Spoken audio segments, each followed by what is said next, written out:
बे समाव बिटिआरनि गासैबो रायजो राजा आरो आसाम नाङैनो जों इउपिपिएल दोलोनिफ्राय जि 21 तारिखआव जानो गोनां जि जोंनि मेगा कार रेलि इउनिटि आरो पिस शान्ति आरो माने समन्वय बेखौ लानानै 1000निबो बारा जि गाबोन जोंहा कार रेलि जागोन आरो बे कार रेलियाव बाहागो लानो फैनाय आं गासैबो जोंनि इउपिपिएल दोलोनि लाइमोन गांखंनि आफादगिरि महरै गासिबखौबो आङो गोजोननाय बावहरदों। मानो होनबा बे समाव जों उदालगुरियाव चिरां क'क्राझार आरो बाक्सानि गोबां माने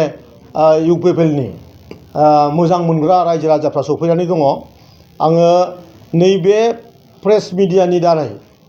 जाहाथे गाबोननि रेलियाव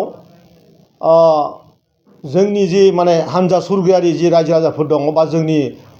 लाइमोन गांखंनि जि दैदेनगिरिफोर दङ मोनसे डिसिप्लिन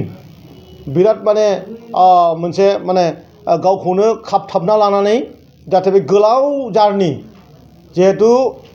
क'क्राझार दतमायाव जों थाबथाहैगोन माने सिंजों जानानै ओरै मुसलपुर जानानै सालबारि जानानै ओंखायनो बेवहाय माखासे मानि हासुनाय खिनायनि बायदिसिना जेंना नुजागोन। बेखायनो जायफ्रा हानजा सुरफागोन बिसोरो जाहाथे गारिफोरखौ लाइनाव सलायो जाहाथे दैखौ माने लोङा बारा माने दै बारा लोङोबा माने उसुबिदा जानो हागौ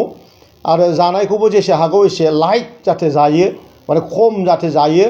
बेखौ बुंखाबाय। आरो जों मुसलपुराव जोङो माने मोनसे पेकेट लान्च होगोन आरो जोङो बिजनियाव टि मोनसे जोंहा बेवहाय आयजन दङ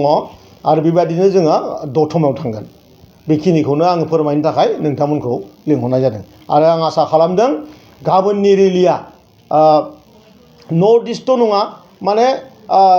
आंनि लाइफआव इण्डियायावनो बेबायदि मोनसे माने रेलि जागोन। आंनो माने बेखौ माने हारसिंनो माने जोंनि दोलोखौ लाफानानै रायलायनाय समाव जों बेखौ हमदांनो हादों। बे बयनिसायबो देरसिन जागोन होननानै जों आसा खालामदों। बेबायदि लाखिनायनि गेजेरजों रायजोफोरजों माबाफोर सावरायनायफोर बिदि हाबाफारि लागोन नामा? जोङो बेबायदि जेबो प्रग्राम लायाखै। खालि जोङो जोंनि स्ट्रेंथेन जों दाख्लैनो बुंखादों जे जोङो गोबाव सम बिपिएफ दोलोजों जेनखांनायनि उनाव जोंनि जि रायजो राजाफोर जोंखौ मोजां मोनग्रा जोंनि वार्कारफोर बिसोरनि गोसोआ हाजारबाबो एसेबाबो डेमेज जाजोबना दङ आरो गाबोननि जि नुथाय जों जे सान्थि मोजां मोनग्रा रायजो राजा जों दे मानगोनां प्रमद बर'खौ ओरैबायदि मोजां मोनो रायजो राजाया बेखायनो जोंनि रेलिया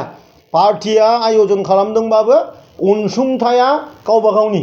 थावा जोंना गावबा गावनि होनानै फैनाय रायजो राजा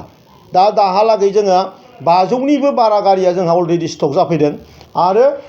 गाबोन फुंसिमहालागै 8थायालागै आङो बेखौ 100% बुंनो हायो 1000निबो गारि बारा माने 1200-1300 गारि ओरैहाय जोंहा बे रेलिया जागोन। जों रायजोजों मोगा मोगि दा जाथ'वा खारन गोलाव रेलि नालाय उसुबिदा जागोन ओंखायनो जों बे प्रग्रामखौ लायाखै आरोखि। जोङो अदालगुरि नैबे नलबारि जि जोंनि गेलेग्रा फोथार बेनिफ्रायनो जोङो मानगोनां आफा उपेन्द्रखौ जों बेवहाय बिबार बावनानै आरो मानगोनां जोंनि प्रमद बर' सारा फैनानै आरो जोंनि एमपि माखासेया फैनानै आरो एमएलए बिथांमोनखौबो जों लिंहरदों। बिथांमोनहा बेवहाय जोंखौ माने फ्लेग अफ खालामगोन आरोखि। मोनसे आलादा सोंथि जिथु नोंथांनि जिथु बे मुसलमानफोरनि ट्रफि लानाय आदसा बेखौ दिनै ससियेल मिडियायाव जे बिपिएफनि माइनरिटि सेलनि जि नेतारि बिथाङा हारिखौ लाजि फोनांदों माने दा बिपिएफआ आंनि टपिखौनो गिखादों आंनि टपिखौनो दा गिखानानै दङ। नैबे गिनायखायनो बिथांमोना गोबांबार बाब्राब खोथा बुंगासिनो दङ। आं दा जों लाइमोन गांखंआ गोदान मोनसे माने मोनसे जोङो मुस्लिम जोंनि जे माने जाथिफोर दङ बिसोरनि खाथियाव थांनो थाखाय जिहेतु इलेक्सन समाव जों बिथांमोनहा बहुद गोजानाव थांदोंमोन बेखायनो बे खाथियाव बिथांमोनखौ लाबोफिननो थाखाय जों आरो मोनसे स्लगजों गोदानहै मोनसे हाबाफारि जोंनि लाइमोन गांखंआ लादों। बेनो जाहैबाय माने बिटिसि नैबे जोंनि